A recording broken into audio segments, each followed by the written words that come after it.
Good morning to my dear students. Once again, welcome to one more class of Logic and Philosophy. आज हम लोग बहुत ही easy तरीके से ट्रुथ टेबल्स करने की कोशिश करेंगे, ठीक है। ट्रुथ टेबल्स एक बहुत ही ज़्यादा इम्पॉर्टेंट पार्ट है लॉजिक का, and almost from class 11 you should know what is truth table and how to form a truth table।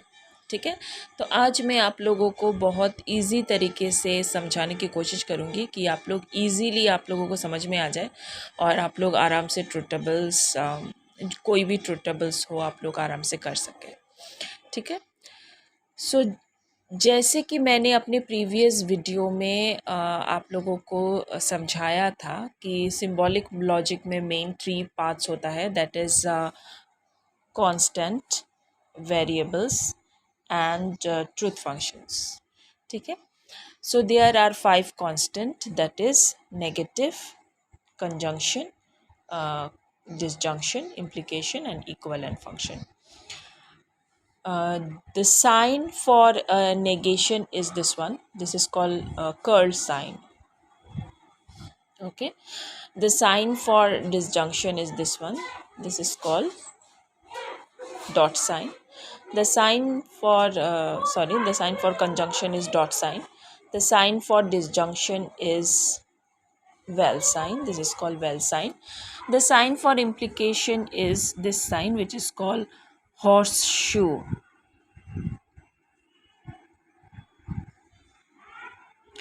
And the last is equivalence sign. This is the sign for equivalence.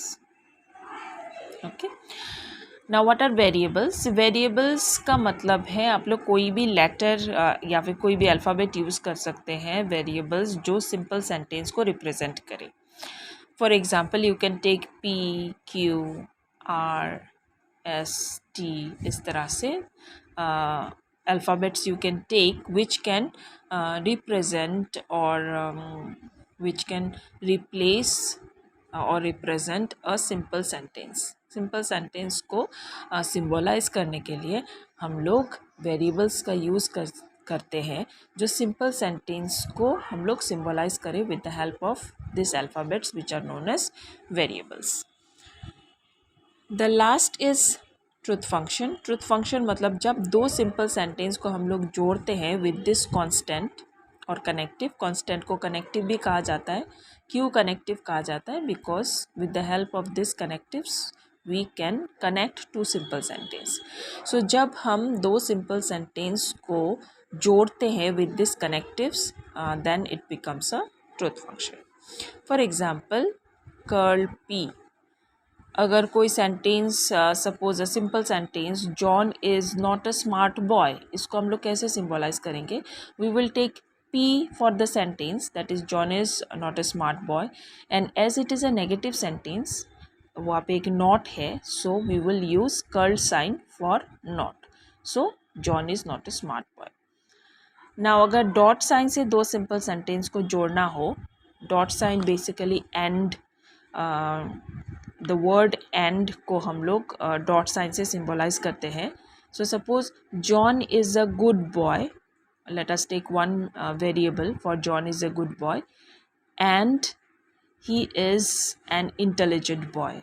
so and को हम लोगों ने dot sign से symbolise किया and he is an intelligent boy को हम लोगों ने और एक वेरिएबल दैट इज़ Q से हम लोगों ने सिम्बोलाइज़ किया। पर ये ज़रूरी नहीं है कि आप लोग PQ ही यूज़ करें, आप लोग you can use different variables for symbolizing different simple sentence, ठीक है। Now next is disjunction. जब भी हम लोग दो सिंपल सेंटेंस को आइदर और या फिर नाइदर नॉर से जोड़ते हैं then we use this vel sign, like either he likes meat or he likes fish, ठीक है। सो सिंपल सेंटेंस को हम लोग वेरिएबल्स से हम लोगों ने सिम्बोलाइज किया और आइदर और के लिए the sign is vel sign और disjunctive function. Next is implication और हॉर्सशू. हॉर्सशू हम लोग यूज़ करते हैं कंडीशनल सेंटेंस के लिए. Like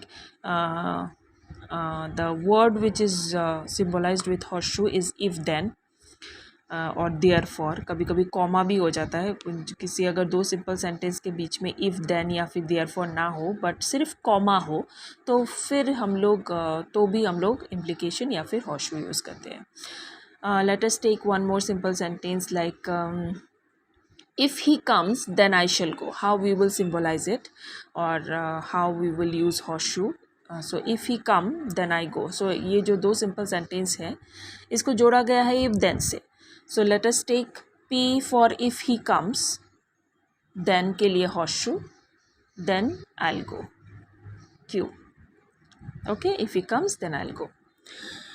Now the last one is equivalence sign. For equivalence sign we will take generally the word if and only if. ये word के लिए हम लोग equivalence sign को use करते हैं. So let us take one more simple sentence. I will go to market if and only if my mother comes. So let us take again one more variable P for I will go to market if and only if my mother comes. Okay. So these are constant variable and truth function. अभी हम लोग truth table बनाने की कोशिश करते हैं. Let us take from let us start from here.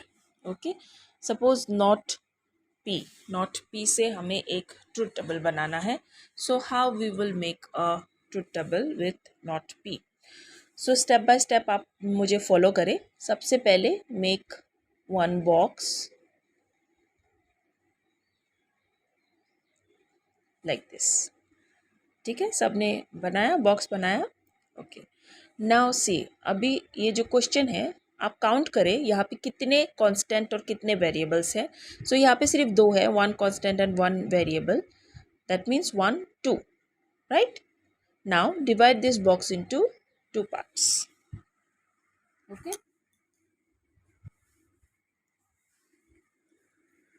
I hope सबको समझ में आया ना. अभी क्या करना है, अभी इस कर्ल साइन को यहाँ पे बिठाए और इस वेरिएबल को यहाँ पे बिठाए.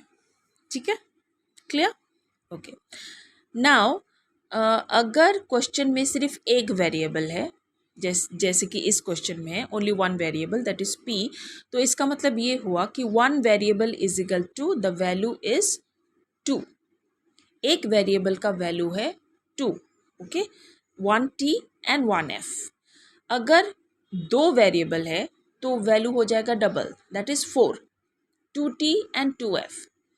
अगर दो से ज़्यादा वेरिएबल है, सपोज 3 वेरिएबल है, तो वैल्यू फिर से हो जाएगा डबल, दैट इज़ 4 का डबल 8. 4 t's 4f's. अगर 4 वेरिएबल है से p q r s, तो वैल्यू फिर से डबल हो जाएगा, दैट इज़ 8 से 16. फिर उसी तरह से जिस तरह से वेरिएबल बढ़ता जाएगा वैल्यूज़ डबल होता जाएगा. एक वेरिएबल होने से 2, दो वेरिएबल होने से 4, 3 variables if there are 3 variables then 8, if there are 4 variables then 16, if there are 5 variables then 32. इस तरह से वैल्यूज़ डबल होता जाएगा. तो हमारे इस क्वेश्चन में सिर्फ एक ही वेरिएबल है, तो वैल्यू होगा कितना? Yes, correct, 2, only 2. तो divide this box into 2 parts इस तरह से. ठीक है, सो P के नीचे वैल्यू लिखो, P का value that is 1t and 1f, because सिर्फ दो ही वैल्यू है. as there is only one variable, so the value 2. now there is one curl sign. so curl sign होने से क्या करना चाहिए? अगर किसी वेरिएबल के आगे कर्ल साइन हो तो क्या करना चाहिए? कर्ल साइन मतलब नेगेटिव, राइट. एंड ये जो वेरिएबल है it is positive, so negative is the opposite of positive. So ये जो P के वैल्यूज़ है इसको यहाँ पे ऑपोजिट करना है, that is FT. Clear. Now this is our answer. Truth table का ये हमारा आंसर है. सो आंसर में अगर सारे टी होता, if both were T then it would be a tautology. Okay, answer में अगर सारे टीज आए then it is a tautology. FT दोनों हो then it is a contingent, और दोनों F हो या फिर आंसर में सारे F हो then it is a contradictive. So इस ट्रुथ टेबल के आंसर में एफ और टी दोनों हैं, that means it is contingent. So यहाँ पे लिखो therefore it is contingent.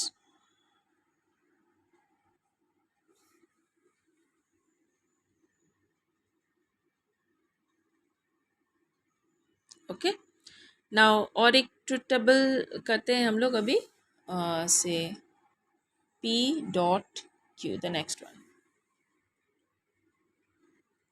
Okay, now सबसे पहले मैंने क्या बताया था, you have to make one box like this. फिर उसके बाद काउंट करें कितने क्वेश्चन में कितने कांस्टेंट एंड वेरिएबल है. 1 2 3. सो divide the box into 3 parts. The next step, count it. How many constant variable are there? 1 2 3. So place it here accordingly. एक एक बॉक्स में एक एक डालें. नाउ मैंने क्या बोला था, अगर एक वेरिएबल हो तो वैल्यू होगा 2. अगर एक से ज़्यादा दो वेरिएबल हो तो value will be double, that is 4. Right. So यहाँ पे दो वेरिएबल है पी एंड क्यू, तो वैल्यू कितना होगा? यस, डबल हो जाएगा, that is 4. Value will be 4. So इस बॉक्स को 4 पार्ट्स में डिवाइड करना है. 1 2 3 एंड 4. 1 2 3 4. ठीक है, 4 पार्ट्स में हम लोगों ने डिवाइड कर लिया. नाउ वैल्यू को बिठाना कैसे है, जो फर्स्ट वेरिएबल है उसके नीचे 4 वैल्यूज को हाफ ऑफ करो, that is 2t and 2f. दूसरा वेरिएबल के नीचे इसको फिर से हाफ करना है, that is 1t and 1f. 1t and 1f. Okay, समझ में आया वैल्यू कैसे बिठाना है? ओके, नाउ साइन क्या है? Dot sign. सो हमेशा याद रखना, there is a trick. If there is a dot sign that means T T equals to T. अगर डॉट साइन है तो हमें कुछ नहीं देखना है, सिर्फ देखना है टी टी कहाँ पे है. दोनों साइड में देखो टी टी कहाँ पे है. So the first one is T T. Okay, so T T equals to T. बाकी कुछ नहीं देखना है, बाकी सिर्फ आँख मूंद के सारे एफ कर दो. F F F. ओके, अगर डॉट साइन हो तो सिर्फ T T equals to T को खोजो और टी लिखो. बाकी जितने भी ऑप्शन हो सब में एफ कर दो आँख मूंद के. Okay, now see this is our main connective, this is our answer. So मैंने क्या बोला था, अगर आंसर में टी और एफ दोनों हो then it is a contingent.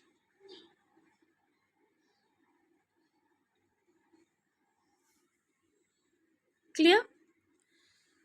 Now let us take with the next one, P, val, Q. So in the similar manner, first of all we have to make one box. मैं यहाँ पे pen से कर रही हूँ, आप लोग please pencil और रूलर यूज़ करें और क्लियरिटी से करें. अगर किसी वेरिएबल कांस्टेंट में ओवरराइटिंग हो जाए तो काट के फिर से एक फ्रेश करें, ओवरराइटिंग ना करें. ठीक है. सो मैंने बॉक्स बना लिया. The next step is to count 1 2 3. Divide the box into 3 parts. Value कितने वेरिएबल 2 है तो वैल्यू कितना होगा? 4. So divide the box again into 4 parts. Okay, so value कैसे लिखना है? फर्स्ट वेरिएबल के नीचे हाफ करो T T F F. Second variable के नीचे फिर से इसको हाफ करो T F T F. Now what is the trick for vel sign? अगर वेल साइन है तो क्या देखना है? F F equals to F, rest all are T. Okay, so search for only F F. कहाँ पे F F? First one नहीं है, सेकंड वन नहीं है, थर्ड वन नहीं है, fourth one is F F equal to F. Rest बाकी सब टी कर दो. Okay, so again main connective के नीचे टी और एफ दोनों हैं, so the answer again will be contingent. Okay, now let us take with horseshoe again. P horseshoe Q. In the similar manner, make one box. Count 1 2 3. Divide the box into 3 parts. P horseshoe Q. दो variable है, value होगा 4. Divide the box into again 4 parts. Value लिखो T T F F T F T F horseshoe. Now what will be the trick for horseshoe? Horseshoe अगर दिखे तो T F equals to F. So अगर horseshoe है so only search for T F और कुछ मत देखो, सिर्फ टी एफ देखो. So check if there is any T F. Yes, the second one is T F. T F equals to F rest dollar T. ठीक है. कभी कभी स्टूडेंट्स क्या करते हैं, एफ टी को भी एफ कर लेते हैं, हॉर्सशू के नीचे एफ टी को भी एफ कर लेते हैं. No, that will be wrong. ठीक है, only T F, F T नहीं, उल्टा नहीं.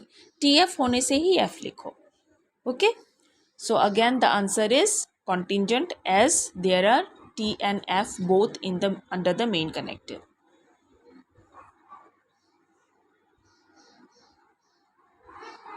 Okay. अभी एक सिर्फ बचा है, that is P equivalent sign Q. तो सारे करो, try all of you in the similar manner which I showed you just now. Make a box like this. Then count how many constant variable are there. 1 2 3. इसको accordingly बिठाओ in the boxes. 2 variable मतलब value 4. Okay. T T F F T F T F. Okay. Now if there is an equivalent sign तो फिर क्या चेक करना है? T T equals to T, F F equals to T.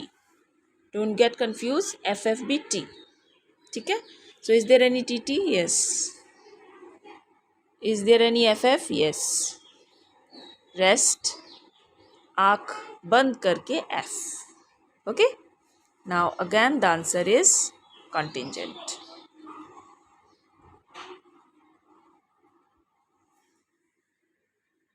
Clear? सबको समझ में आया? Okay. Now let us try some more.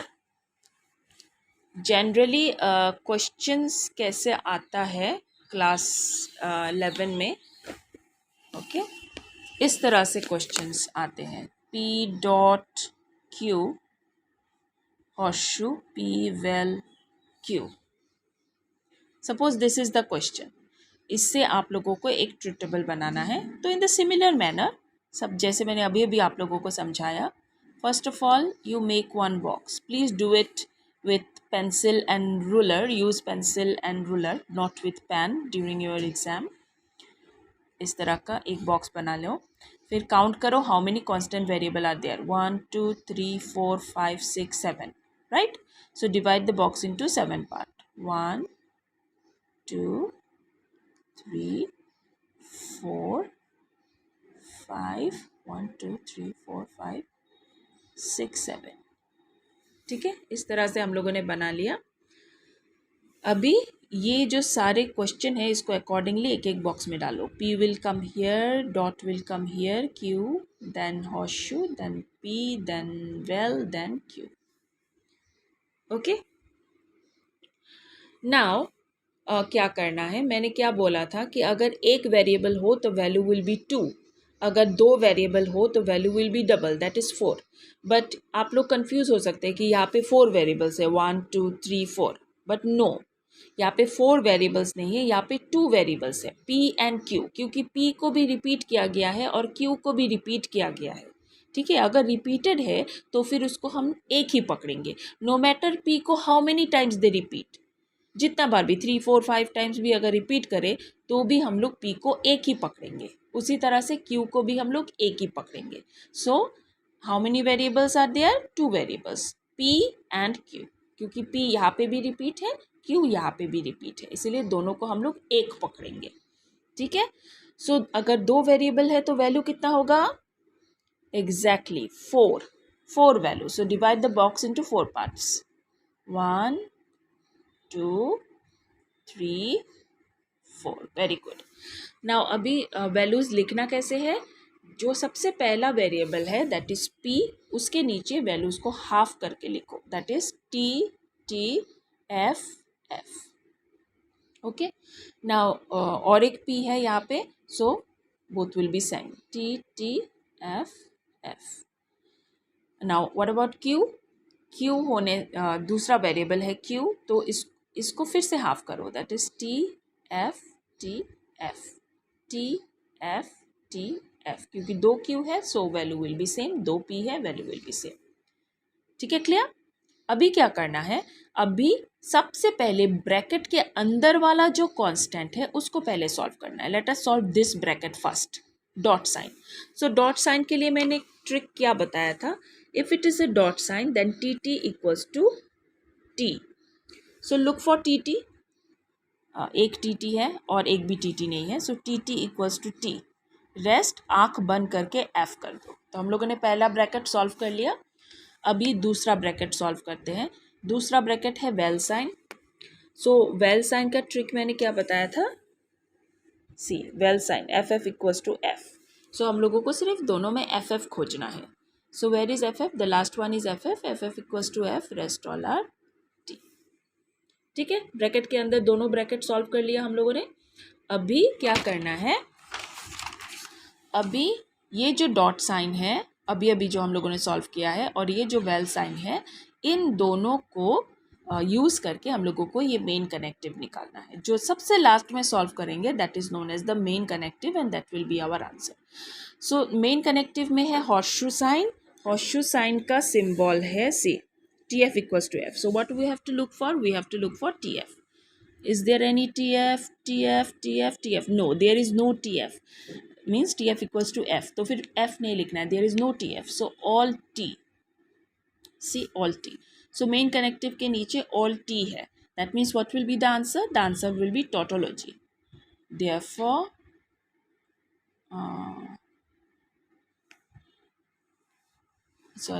therefore it is tautology. Clear? Okay. Let us take one more with negative. Suppose this is the question.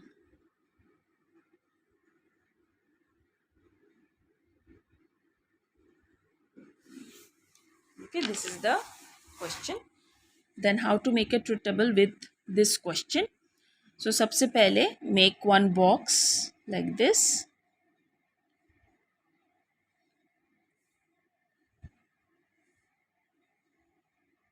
Okay, now count 1 2 3 4 5 6 7 8 9 10. So divide the box into 10 parts.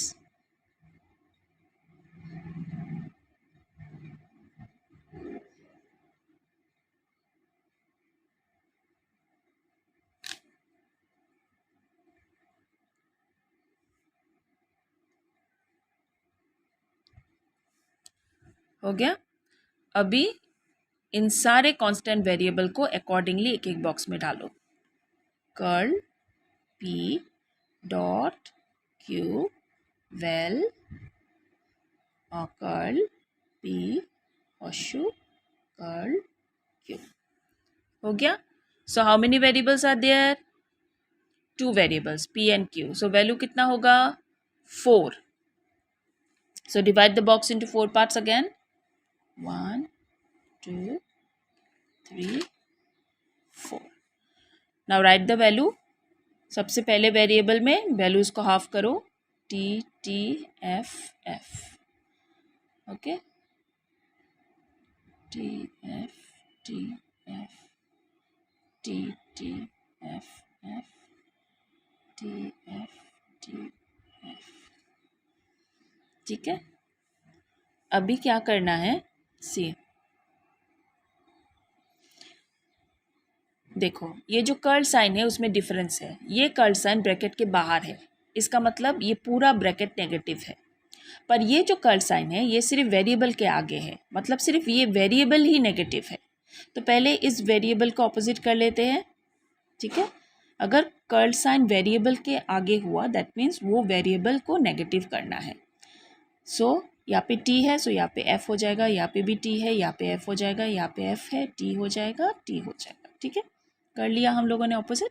So Q को भी in the similar manner you do F T F T. Okay, समझ में आया. अभी ये दोनों curl sign से हम लोग ये हॉर्सशू साइन निकालते हैं. The trick for horseshoe is TF equals to F. So is there any TF? Yes, number 3 is TF equals to F. बाकी सारे आंख बंद करके क्या करना है? T करना है. क्लियर? अभी सी, जैसे मैंने बोला था ये कर्ल साइन ब्रैकेट के बाहर है, मतलब the whole bracket is negative. So पहले हमारे इस ब्रैकेट को सॉल्व करना पड़ेगा, फिर इस डॉट साइन को यहाँ पे उल्टा करना पड़ेगा. ठीक है. सो डॉट साइन का ट्रिक क्या था? TT equals to T press $F. सो इसको यहाँ पे उल्टा करो, दैट इज FT. ठीक है. अभी ये कर्ल साइन ओके और इस हॉर्सशू साइन से हमें ये मेन कनेक्टिव निकालना है. वेल साइन का ट्रिक क्या है? FF equals to F. So is there any FF? No, first one नहीं है, सेकेंड वन भी नहीं है, थर्ड वन भी नहीं है, फोर्थ वन भी नहीं है. No, there is no FF. So all will be T. Clear? So therefore it is tautology. Look carefully. ठीक है, समझ में आया सबको? ओके देन, आई होप आज का क्लास आप लोगों को समझ में आया है. मैंने बहुत इजी तरीके से समझाने की कोशिश की है. सो प्लीज़ आप लोग प्रैक्टिस करते रहें, और अगर कोई क्वेश्चन है तो कमेंट में आप लोग क्वेश्चन करें. I will explain you again. Okay, have a nice day all of you.